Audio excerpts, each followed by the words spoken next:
مسحیپ ہے کہ اپنی بچے بھاگ رہے ہیں عدالتوں میں مرضی کی شادیاں کرنے کے لیے، اور ماں باپ ڈٹے ہوئے اپنی مرضی پوری کروانے کے لیے۔ یہ بھی نادان ہیں، وہ بھی نادان ہیں۔ ان نوجوانوں سے کہتا ہوں ایسا عشق نہ کرو کہ عدالتوں میں جا کے نکاح کر رہے ہو، ماں باپ کی دعا نہ ملی تو زندگی بھر کبھی بہار نہ دیکھو گے۔ اور ماں باپ سے کہتا ہوں ایسا ظلم نہ کرو بس یہیں تیری شادی کرنی ہے تو کرنے تو جہاں جاتا چلا جا، یہ ظلم بھی مت کرو۔ ہمارے دیس میں بیٹیوں سے کوئی نہیں پوچھتا کہ بیٹی یہ رشتہ ہے تیرا کر دیں۔ بیٹے تو آج کچھ روشن زمانہ آ گیا پھر بھی کچھ اکڑ مکڑ کر لیتے ہیں، لیکن دیہاتوں میں نہیں ہو سکتا، یہ ہمارے ماحول میں یہ کوئی نہیں ہے۔ اسے وہیں کرنی پڑے گی جہاں باپ نے کہہ دیا ہے۔ اسے نہیں پسند مجھے آ کر کہے گا، اسے کہے گا جی میں اتنے نہیں کرنا، لیکن میرا پیو ڈنڈا چاہی کھلوتا میں کی کراں۔ یہ زیادتی اور ظلم ہے۔ اور کہیں بچے تو آواز اٹھا لیتے ہیں، بچیاں تو بول نہیں سکتی، گھٹ گھٹ کے مر جاتی ہیں۔ کوئی ماں باپ یہ سلیقہ نہیں رکھتا بیٹی یہ تیرا رشتہ آیا ہے ہم کر دیں، تیری پسند ہے ہم کر دیں۔ صرف بچیوں کو بتایا جاتا ہے، بتانے کی تکلیف بھی گوارا نہیں ہوتی، بس بھائی ہو گیا تیرا۔ ہمارے فیملی ٹرم بہت ذمہ دارہ فیملی، وہ بھی ہم ایک بچی کا فون ہے مجھے، ہمارا بہت پرانا تعلق، گھر جیسا، کہ مولانا مجھے اتنی تعلیم دلوائی، اتنے اعلیٰ کالج میں پڑھایا، اور مجھے فون آیا کہ تیرا اسی رشتہ کر چھڑیا، بس اتھے کر چھڑیا تے فلانی تاریخ نو تیرا نکاح ہے۔ تو میں اس پر بھی راضی تھی، لیکن اتنا تو دیکھ لیتے کہ انسان بھی ہے کہ نہیں۔ ایک شرابی سے مجھے باندھ دیا، آج میری زندگی عذاب بنی ہوئی ہے۔ چلو جہاں اپنی مرضی پوری کرتے کرتے بس اسی گھر تو باہر نہیں کرنا، گھرج کرنا تے گھر شرابی تو سوا ہے کوئی نہیں، لہذا اتھے ہی کرنا۔ یہ قوم کا بت توڑو، جی ہاں اسا جی صرف ارائیاں کرنا ہے، اسی صرف راجپوتاں کرنا ہے، اسی شیخ ہیں جیسی شیخان اسی باہر کدی رشتہ نہیں کیتا۔ ٹھیک ہے اپنے قوم میں کرو، اچھی بات ہے، اگر جوڑ نہیں تو اللہ کے واسطے باہر نکلو۔ اگر آپ کی بیٹی تیار نہیں تو اللہ کے واسطے ذبح مت کرو، یہ ظلم ہے، یہ زیادتی ہے۔ قبول لڑکی کرتی ہے نا کہ ابا، قبول لڑکا کرتا ہے نا کہ ابا،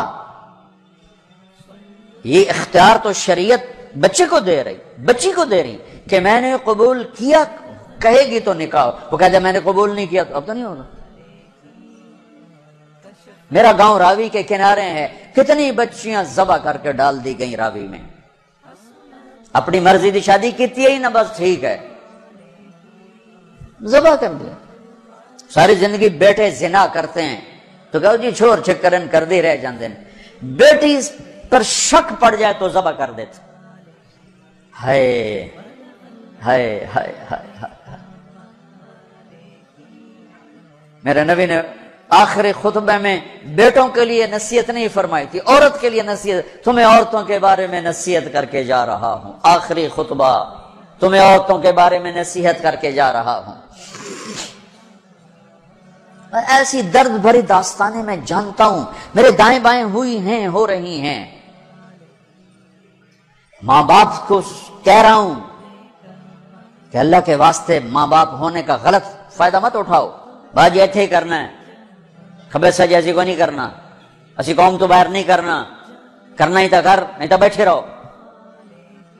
میرے اپنے خاندان میں ہم چھوٹے چھوٹے کتنی بوڑھی ہماری پتہ نہیں دادیاں نانیاں جو بھی لگ دیاں پتہ نہیں کی لگ دیاں بغیر شادی کے مر گئیں کہ قوم میں رشتہ کوئی نہیں تھا، خاندان میں رشتہ کوئی نہیں تھا۔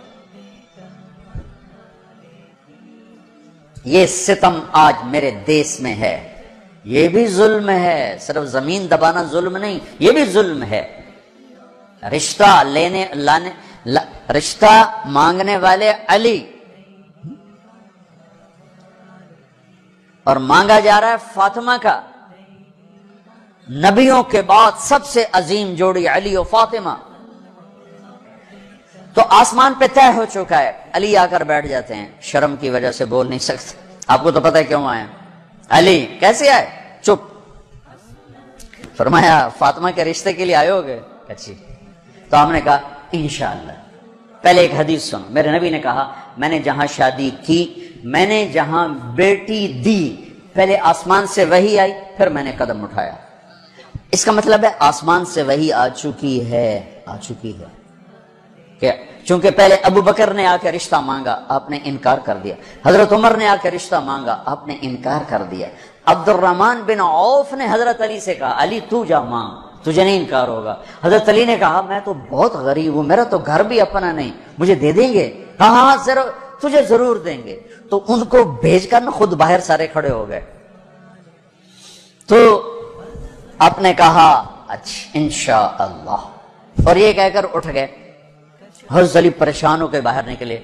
تو اب پوچھا عبد الرحمن کیا ہوا؟ کہ انکار ہو گیا. انہوں نے کہا کیسے؟ کہا بس کچھ نہیں کہا. کہا کچھ تو کہا. کہا انشاءاللہ کہا. تو کہا تو بس ہو گیا. کہا وہ کیسے؟ کہا نبی کا انشاءاللہ ہاں ہوتا ہے. یہ ہاں ہے علی، ہاں ہے. اچھا اب یہ انشاءاللہ کیوں کہا ہے جبکہ آسمان سے وحی آ چکی، جبریل پیغام لا چکے ہیں؟ اب یہ انشاءاللہ کیوں کہا ہے؟ ایک کام کرنا باقی ہے. اب گھر گئے، بیٹی فاطمہ علی کا رشتہ آیا ہے، کر دوں؟ ہو اس لیے نہیں ہاں کی وہاں. ہمارے والدین اپنی بےزتی سمجھتے ہیں بیٹی سے پوچھنا کہ دھیاں کو کوئی پوشیندہ ہے. ہمارے ذمہ داروں میں تو بہت ظلم ہوتا ہے. جیسے کوئی گائے بھینس ہے، جیسے کوئی بھیڑ بکری ہے، گلے میں رسی ڈال کے اور کسی کے قلعے پہ جا کے باندھ دو، کسی کے کھونٹے کے ساتھ جا کے باندھ دو. شہروں میں تو پھر بھی تعلیم آ گئی ہے، کچھ نہ کچھ بچیاں بھی بول پڑتی ہیں، اس کے بولنے کو بغاوت سمجھا جاتا ہے. او بھائی یہ بغاوت نہیں، اپنا حق مانگ رہی ہے. ہاں میں اولاد سے بھی کہتا ہوں اگر ماں باپ جبر کر جائیں پھر سہ جانا، پھر اللہ تمہارے لیے خیر کی شکلیں پیدا کرے گا. باغی ہو کے قدم اٹھاؤ گے تو تباہی ہے. لیکن ماں باپ سے بھی کہتا ہوں ایسے نادان نہ بنو، ایسے نادان نہ بنو. کیا حضرت فاطمہ انکار کر سکتی تھی؟ کیا حضرت فاطمہ پر اتنا اعتماد نہیں تھا میرے نبی کو؟ کیا آپ کہتے ہیں ہاں علی ٹھیک ہے بولا، میں بعد میں خود پوچھ لوں گا؟ نہیں، امت کو سبق دینا ہے کہ جو جوڑی آسمانوں پر طے ہو چکی ہو اس میں بھی پہلے پوچھنا ضروری ہے. حضرت فاطمہ نے عرض کی جی ہاں. پھر واپس آئے، علی مجمع اکٹھا کرو. لوگ اکٹھے کیے، پھر حضرت علی کو یہاں بٹھایا سامنے، پھر ممبر پہ کھڑے ہوئے کہ لوگو جبریل میرے پاس یہ پیغام لے کر آئے اللہ کا کہ میں اپنی بیٹی فاطمہ کا ہاتھ علی کے ہاتھ میں دے دوں. پھر پوچھا، کیوں پوچھا؟ اے میری امت بچیوں سے پوچھنا، یہ ان کا زندگی انہوں نے گزارنی، تم نے تو نہیں گزارنی. میری عزت دا سوال ہے، میری غیرت دا سوال ہے. تیری زندگی تو گزر چکی ہے، اس لیے ابھی شروع کر رہی ہے، کیوں اس کو سسکا کے مارنا چاہتی؟ پھر بیٹیوں کو حصہ کوئی نہیں دیتا وراثت میں. کیا کہیں کوڑے کے ڈھیر پر پڑی ملی تھی یا کہیں یتیم خانے سے اٹھا کے لائے تھے یا کسی اور پیٹ میں اس بچی نے پرورش پائی یا کسی اور چھاتی کا دودھ پیا یا کسی اور پانی سے یہ بنی؟ تیرے پانی سے بیٹا بنا، تیرے پانی سے بیٹی بنی. ایک چھاتی کا بیٹے نے دودھ پیا، اسی چھاتی کا بیٹی نے پیا. پروان چڑھی تو جہیز دے کر رخصت.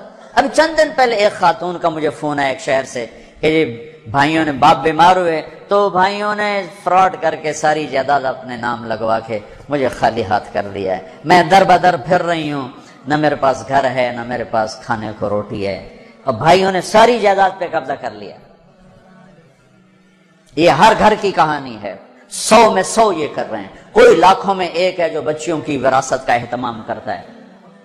باپ مر گیا، ماں بیوہ ہو گئی، اگر باپ کی وراثت ہے تو 8واں حصہ ماں کا ہے، 8واں حصہ ماں کا ہے، 8واں حصہ ماں کا ہے. ماں کو یہاں تک مت پہنچاؤ کہ تمہارے سامنے یوں کرے. جس کی چھاتیاں لٹک گئی تمہیں دودھ پلاتے ہوئے وہ یوں کرے کہ مجھے پیسے دو. اگر باپ کی وراثت ہے 8واں حصہ اس کو دو، نہیں ہے تو ٹھیک ہے تو اس کا حق ہے. بیٹیوں کا حق ہے انہیں دو.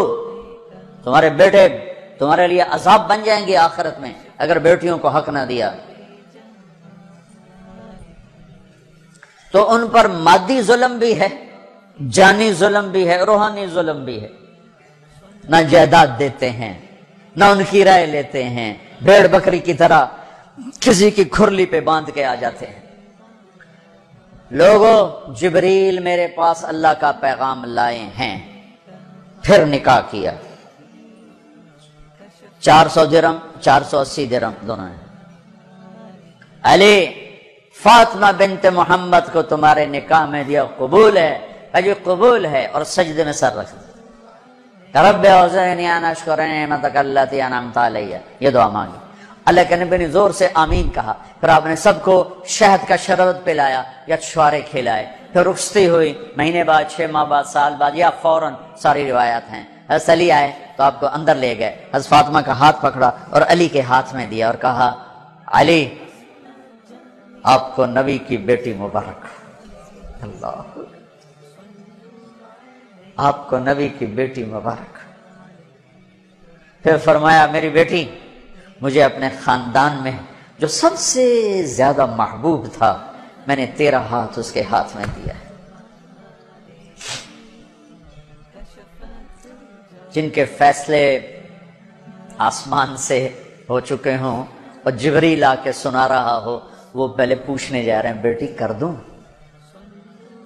ہماری کون سی یہ غیرت ہے، یہ کون سی عزت ہے؟ خاندان سے باہر اچھا رشتہ ملے کرو، خاندان کے اندر ملے وہ بہتر ہے، وہاں کرو۔ لیکن اگر خاندان میں جوڑ نہیں، باہر دیکھو، یہ ارائیوں کا بت توڑو، راجپوتوں کا بت توڑو، شیخ پٹھان بٹ جٹ پتہ نہیں کی کچھ بنائی پھر دن گرم مسالے، یہ بت توڑو، ان سے باہر نکلو۔ میرے نبی نے 2 بیٹیاں بنو امیہ کو دی، جن سے ٹکر ٹکر ٹکر ٹکر۔ حضرت زینب کا نکاح ابو العاص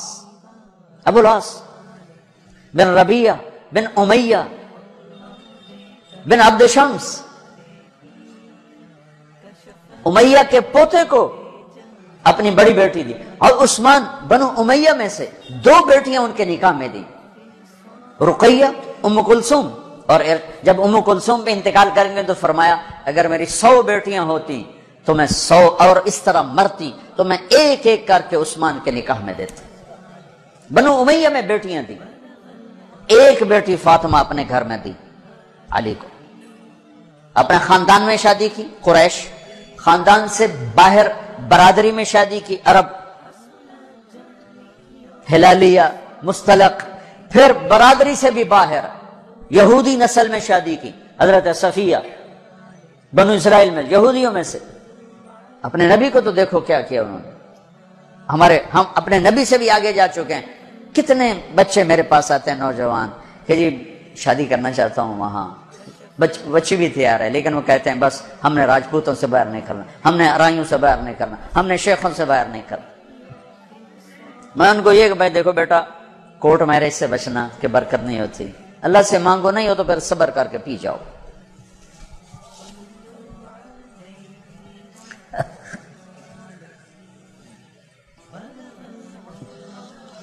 اچھا بھائی بس کریں۔